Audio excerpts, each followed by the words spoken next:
Hello. Oh, hold on 1 second.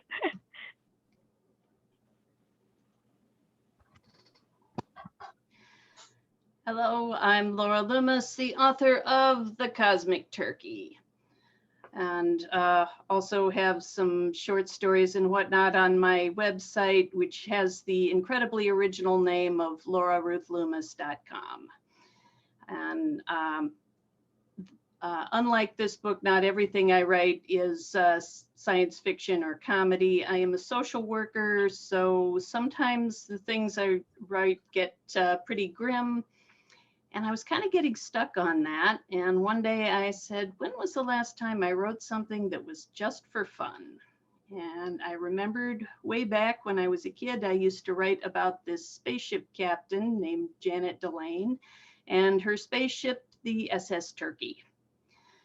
And so I just thought, maybe I can take those characters, give them an actual plot, and turn that into a story. And so the Cosmic Turkey was born.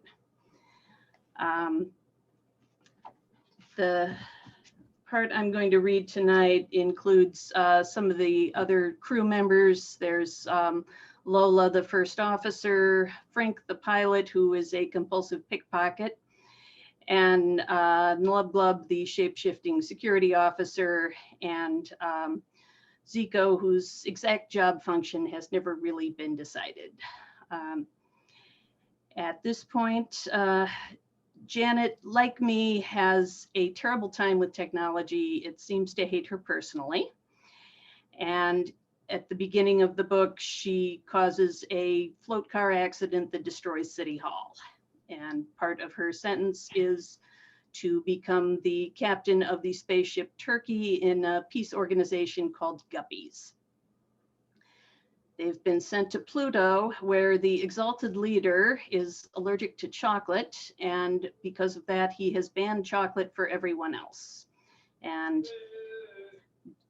Janet and her crew have been put in charge of catching the smuggler who is sneaking in chocolate.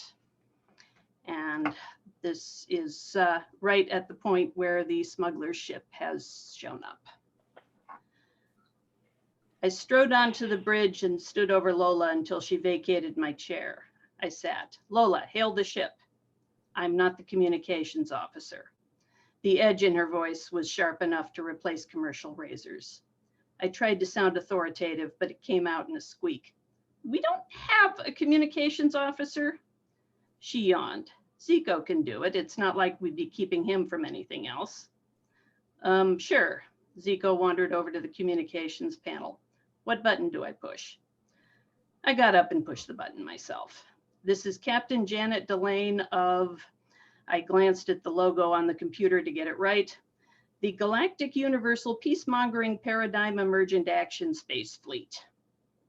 How nice for you, said a cheerful female voice from the other ship, much too lively for someone orbiting a planet with no chocolate. Was it my imagination, or was the ship the same color as a dark chocolate bar? Please identify yourself. I'm a little busy, she said with a sly giggle. I'm in the middle of dessert and I like to enjoy my chocolate. Maybe later. Before I could respond, Lola said, we're going to board your ship right now. More laughter. Why? Are you hungry? No, I said, you're under arrest.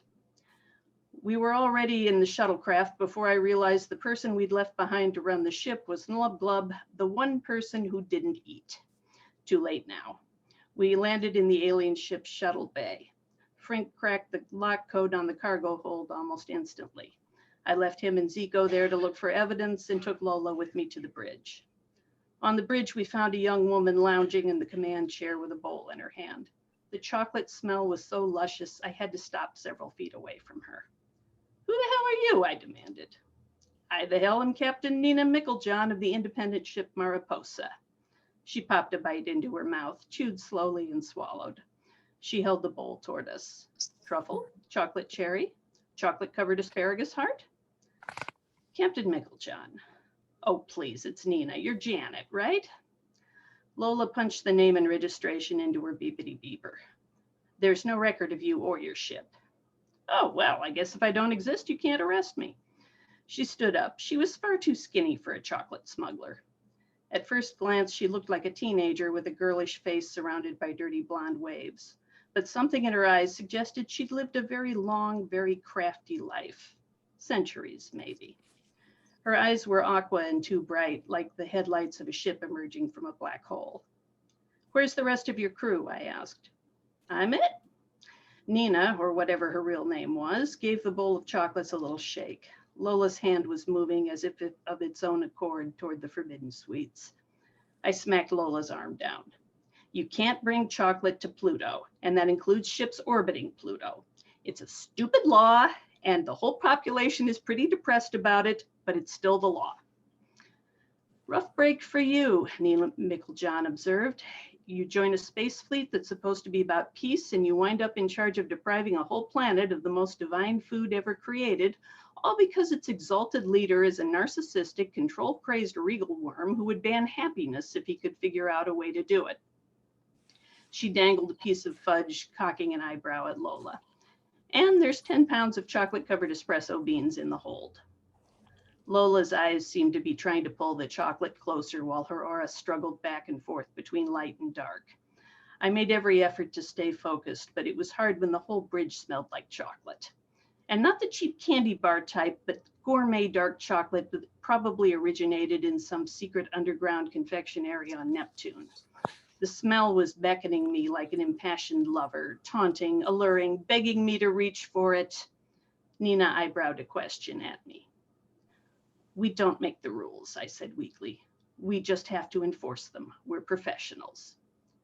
Lola seized the bowl and stuffed all the chocolate down her throat before I could move. Zico and Frink came bouncing into the room.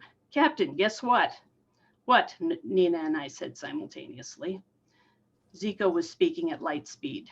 "No chocolate hold, I mean in the hold, no evidence whatsoever, nothing to confiscate. Frink said to tell you there was." I palmed my forehead. "You ate the chocolate espresso beans, didn't you?" "Not all of them. Frink ate some." Nina wiped her mouth. "Guess there's no contraband then." She stood up and stretched. "Next time, Janet, you might want to move faster so you get some too. Goodbye for now." "Wait," I said. "They're holding one of our people prisoner for eating chocolate. They won't let her go unless we arrest you." I felt idiotic as soon as the words were out. Obviously, Nina wasn't going to turn herself in. I braced for another sarcastic remark. Instead, she gave me a thoughtful look. "Have you tried appealing to his ego? People who call themselves exalted leader usually go for that sort of thing. And I happen to know his real name is Fibrius Neckwhistle." Frink was searching the bridge for any more hiding places for chocolate while Zico continued racing around the room. "Maybe decaf espresso beans next time," I said wanly. "Look, help us out here. There's an innocent person sitting in the exalted leader's dungeon because you smuggled this contraband in." "Innocent?" Nina licked a last spot of fudge off her finger. "She had chocolate, same as me." Sure, but..." "Try calling the ambassador that Guppies sends for these situations. I hear he's pretty good, and it's much cheaper than mounting a full-blown rescue." She started walking us back to the shuttle. "If you do have to mount a full-blown rescue, give me a call first. I might be able to help." "And you do what? Drop chocolate on them?" She snickered. "I'd never waste good chocolate that way, but I have a few skills." "You know we could just arrest you, right?" "Unfortunately, your crew ate all the evidence," she said. We'd reached the shuttle bay by now. "And the kind of probing that would find it would be very uncomfortable, not to mention it would make your crew look very guilty." After that, there was nothing to do but return to the turkey and give a highly edited report to Verton Bogler, the Venusian bureaucrat who'd signed me up for Guppies. He said he'd personally escort the ambassador there. Apparently that had been the original plan instead of sending us, but somebody's assistant's assistant had misplaced the right forms. "I hate ambassadors," Lola griped after the call ended. "They're always about 200 years old and they never stop talking. I think they negotiate treaties by promising to shut up and go away." That was pretty much my impression of ambassadors too. I'd met a couple of them on the ship where my parents served, which reminded me I should send my parents another message to update them. They'd responded to my last one. "You'll be a great captain. Don't worry if you make a few mistakes. Our captain nearly tied the universe into an endless time travel loop last week, which didn't make me feel any more confident about dealing with Exalted Leader. A few days later, the Plutonians threw a reception to welcome the ambassador, if welcome is the right word, when the festivities started with an address from Exalted Leader about the wonderfulness of Exalted Leader. My crew all managed to disappear by the end of the speech. I wound up lurking by the punch bowl, looking around for the unlucky new arrival, but I didn't see any centenarians. Instead, I ran into Verton Bogler, his aura still glowing that smarmy lime green. Maybe it was always that color. "Hello, Captain," he said. "How are you liking your assignment?" "Fine," I said, which is probably the sort of lie that gets people punished for several afterlives. I did have a couple of questions, like about Zico. What exactly is his job function supposed to be? Zico? There's nobody by that name assigned to your ship. But he was there when Oh, here comes the ambassador. Good evening, Ambassador Danger. Anything good at the buffet? Asked a deep, pleasant voice behind me. I turned and saw the handsomest man in this galaxy or any other. He was maybe 22 years old, with curly dark hair and a tan face that seemed to mix the best of all of Earth's continents at once. His eyes were arresting, as blue as the sky would have been if the Plutonian sky wasn't green. While everyone else was wearing a garish Guppy's uniform or a pond scum colored Plutonian one, he looked elegant in a tuxedo. "Sorry, didn't mean to sneak up behind you," he said. "I'm Ambassador Danger. Please call me Beau." I stood breathless, wanting to say something witty about devouring his full, gorgeous lips, except, of course, you can't say that sort of thing to strangers at an alien buffet. He smiled, oblivious to the effect he had. Should I repeat the question? I found my voice. Buffets are pretty much the same everywhere. Dried regal worm that tastes like chicken, some indistinguishable fruits, and chicken that tastes like dried regal worm. Great, I was trying to be witty, and this was what I came up with? "And if we'd left you on the job a day longer, there'd have been chocolate as well." That wasn't him talking, though, unless he'd suddenly developed a woman's voice. Nope, the woman was coming up beside me. She was unusually tall, made even taller by a knot of auburn hair perched atop her head. She wore a dark blue uniform that was perfectly tailored for her. Beau Danger gave me a conspiratorial look. "In that case, how about staying on?" "Not funny," the woman said. "I can't believe they can't even catch one smuggler. Good thing my crew's replacing these losers." "Excuse me," I said. "You are..." "Captain Rashina Rossi, of course." I tried not to stare at her hair and the way it stayed in place while everyone else's was floating in every direction in the low gravity. "And you said something about replacing..." Yes," said Verton Bogler. I had forgotten he was there. "I was getting around to that. Captain Rossi's ship will be taking over the search for the smuggler." He gave her a quizzical look that lightened his aura ever so slightly. "That doesn't seem to be a standard uniform, Captain Rossi." "It's my own design," she said airily. "I haven't gotten any memos telling me to change it. Now, where's Exalted Leader?" She took Bogler's arm and led him across the room, working the crowd like a politician. Beau stayed behind. "So, as long as no one's listening," he said, "what kind of chocolate was it?" My heart melted like chocolate chips in a cookie fresh from the oven. You name it, she had it. Dark chocolate, milk chocolate, truffles, fudge, but none of that white chocolate crap, right? "Oh, come on," I said. "That's not even real chocolate." I was feeling bolder now that we'd found something to agree on. "Aren't you a little young for an ambassador?" "What, because they're always at least 400 years old? I think the one from Saturn is 700, and that's Saturnian years." Beau took a bite of something from the buffet and frowned as if he was trying to figure out whether it was chicken or dried regal worm. "I was interning at Guppy's Central Command when this position opened up, and no one else wanted it because there was no chocolate. Rashina says she doesn't see what the big deal is. She doesn't like chocolate all that much." "How weird," I said. "And she looks just like an Earthling." He chuckled. "Trust me, I've been through enough breakups and makeups with her. She's definitely an Earthling." I tried not to be obvious about looking at his hand. No wedding ring. "Hey," Zico came rushing toward me.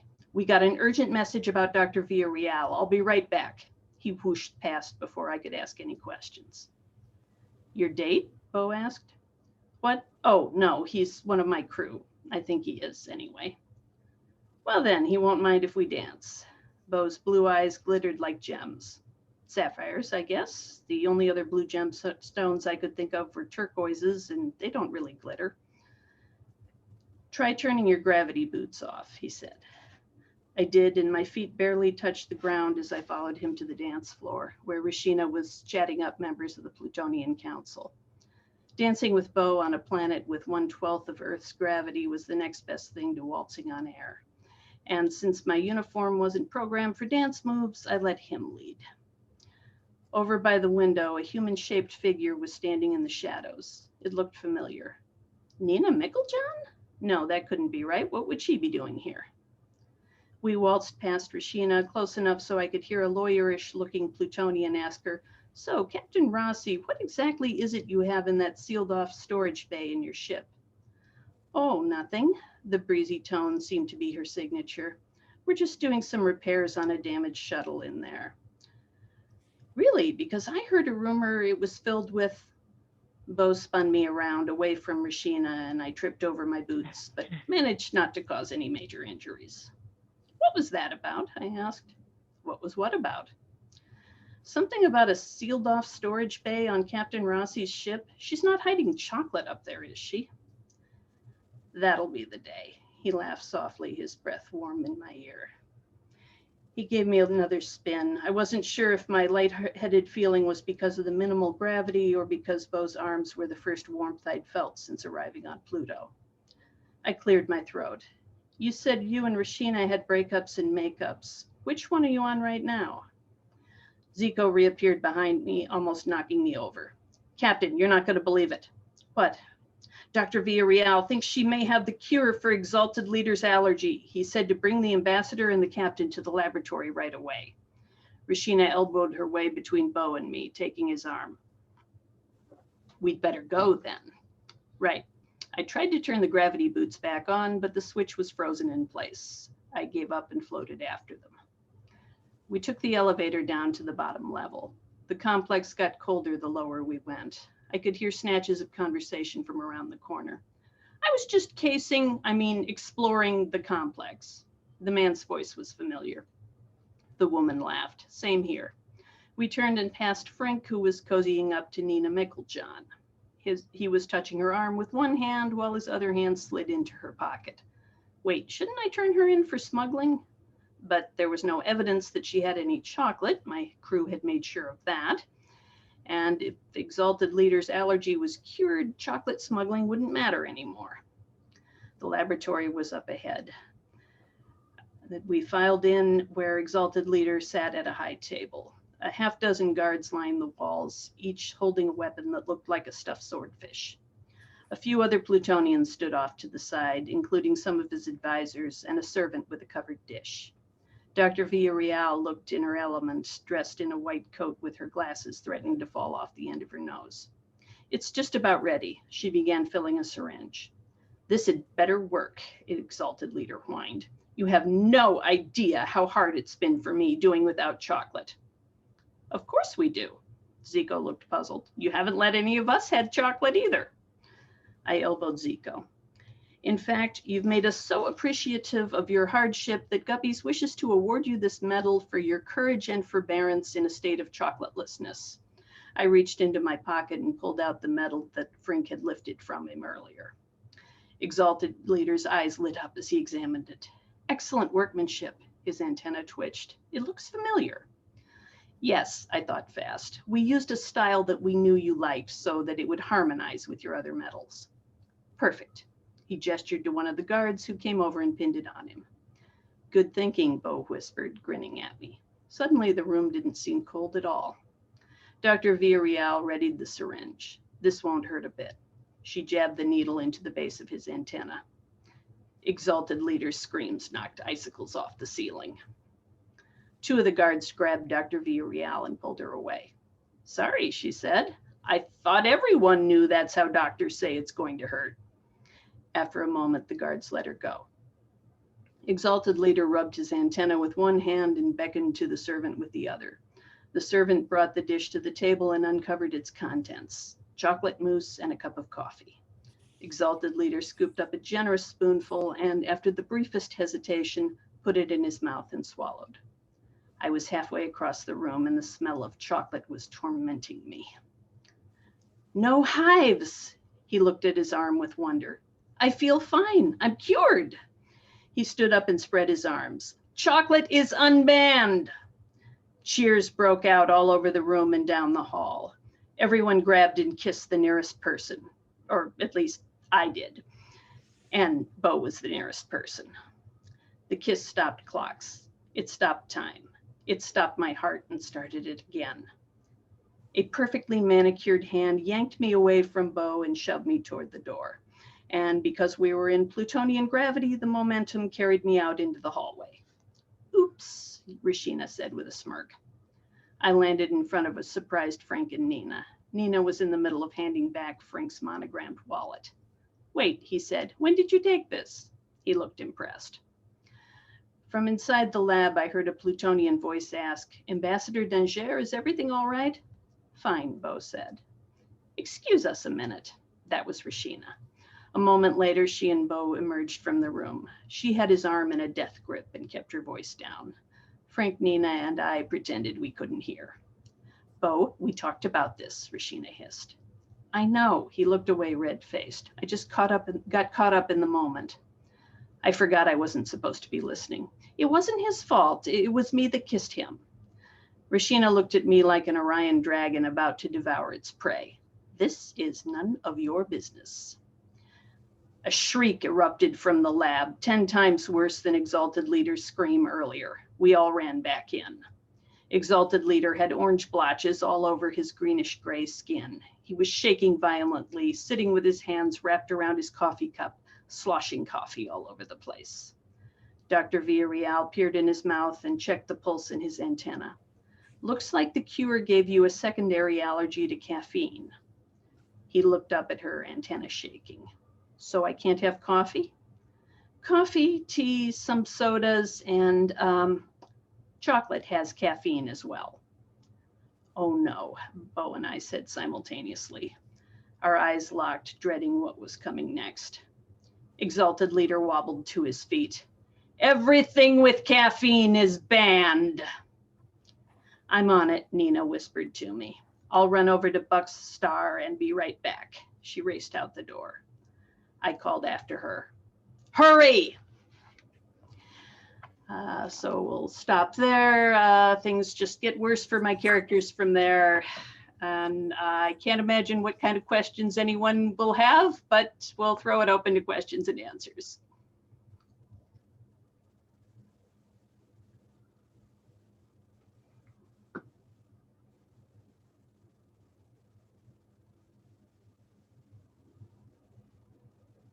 Nobody?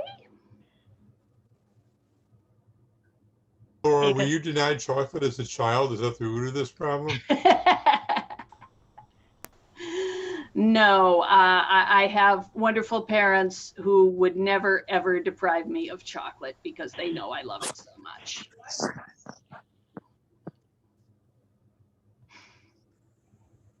So I'm a huge, yeah, go ahead. I'm a huge chocolate fan, and so I've loved this from the beginning. I have chocolate every morning with my coffee. If I don't have it, well, I'm terrible throughout the day. And so I sent my son and his girlfriend off to Costco just today, and for the third time, they were unable to find chocolate-covered almonds, which I really love. And I'm thinking, there's a sequence here for you. There's a sequel, yeah, about the mysterious disappearance of chocolate-covered almonds in the Costco universe. Yeah, it's kind of like the cosmic universe. So you should think about that. Something like that. There is a sequel in the works, but I am still working on the first draft of that. Well, give us a clue. Yes.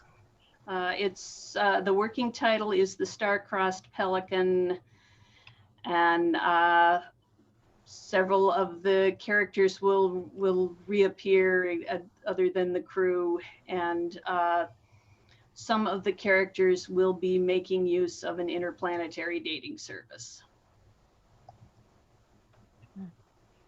which is not based on Will personal Jamet be experience. there though? Sorry?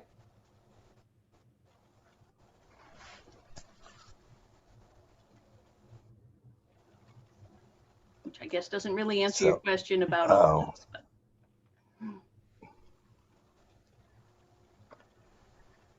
I'm sort of losing you. Sort of, it's breaking up. Sorry. I have that effect on technology. Damn it, Loris. It's true. I don't even have to touch a computer to make it screw up. I just have to look at it funny.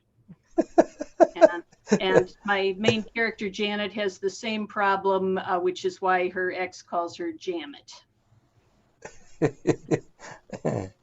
Yeah.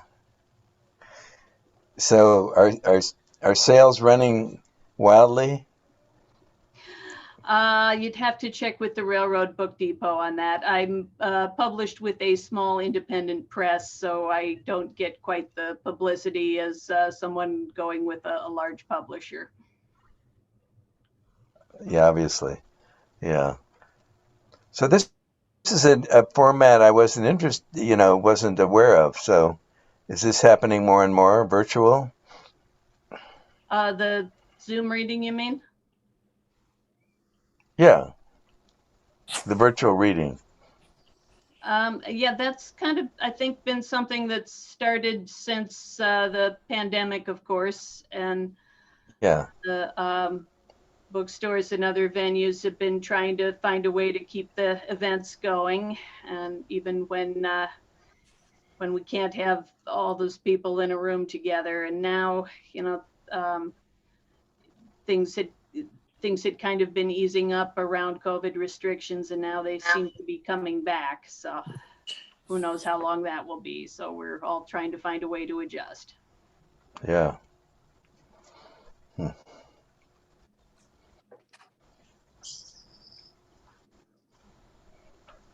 Oh, and I will throw in, if anybody is in desperate need of a t-shirt or other tchotchke that says "give us chocolate" or "give us death," you can go to redbubble.com and look up the Thinklings page, which is the name of my publisher. Okay. So Laura, So is anyone feeding you chocolate at work now that I'm not there anymore? You know, they really need to get on the ball around that. I have to get my own chocolate, but you know, I am managing to be sufficiently chocolified. That's good. But I'm glad you're here tonight. And I was showing off the wonderful cup that you made. That voice belongs to Kathleen McIntyre, craftswoman extraordinaire.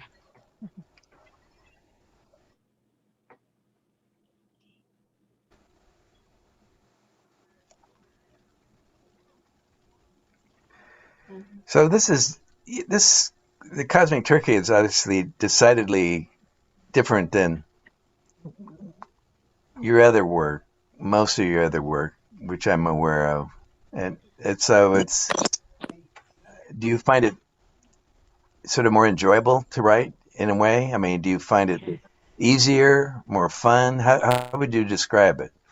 Yeah, I was actually talking about that before we started.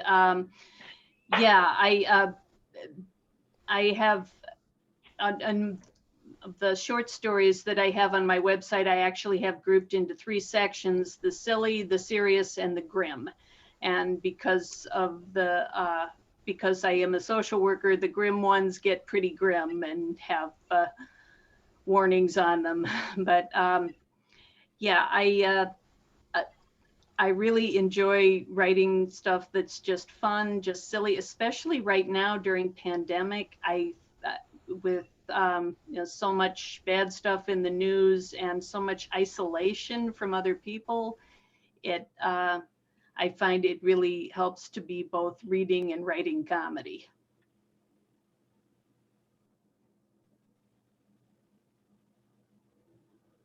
Good. Yeah. Yeah, I miss seeing you. Yeah, You too. because of all this. Jack is in one of my former writing group. I am still in a writing group, and I highly recommend those for aspiring writers. It really helped to get all the feedback. Find out when I was completely not making sense.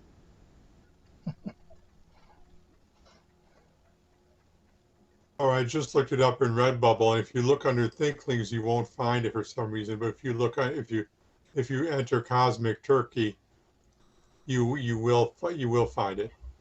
Oh, thank you, Mike. And that's good to know, and that's easier to remember anyway. I thought Cosmic Turkey was a unique title, and it turns out when one of my writing group friends was Googling it, there is a place called Brandywine Coffee Roasters that makes a specialty coffee around Thanksgiving called their Cosmic Turkey Blend. I thought, what are the chances? Yeah.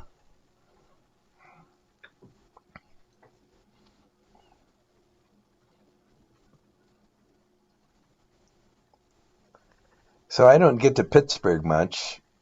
So this bookstore that's featuring your book, is it a good one? It is a most excellent book. They sell both used and new books. They will order any book for you.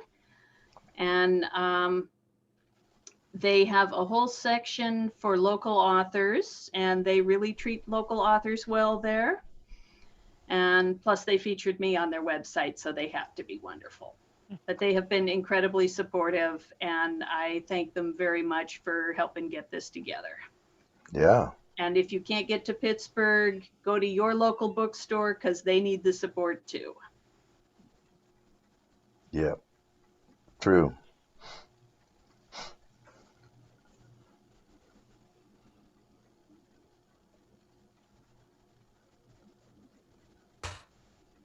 All right. Well, if there are no more questions, then I want to thank you all very much for coming and wish you all a great evening and great reading. Thank you, Laura. This is wonderful. Thank you. Thanks, Laura. See you back at the ranch.